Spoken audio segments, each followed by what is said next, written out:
Hi viewers, అందరికీ నమస్తే friends. ఇప్పుడు ఇండియా లీగ్ మ్యాచెస్ అయిపోతున్నాయి కదా. సో రేపు నెదర్లాండ్స్తో మ్యాచ్ అయితే ఉంది కదా.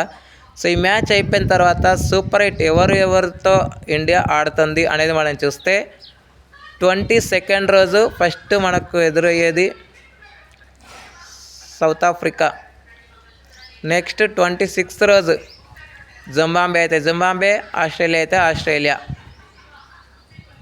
నెక్స్ట్ మార్చ్ 1st రోజు ఎదురయ్యేది మాత్రం వెస్టిండీస్ అని చెప్పుకోవచ్చు. సో ఫ్రెండ్స్, ఇవి సూపర్ 8 యొక్క స్కెడ్యూల్. సో మరి ఈ సూపర్ 8లో మంచిగా విజయాలు సాధించి సెమీస్కి దర్జాగా అడుగు పెట్టాలని మనస్ఫూర్తిగా కోరుకుందాం. Okay friends, thank you. ఇలాంటి అప్డేట్స్ కోసం ఛానల్ని సబ్స్క్రైబ్, షేర్, లైక్, కామెంట్ చేయండి. మరొక అప్డేట్తో మేము ఉంటాను ఫ్రెండ్స్. అంతవరకు సెలవు, నమస్కారం.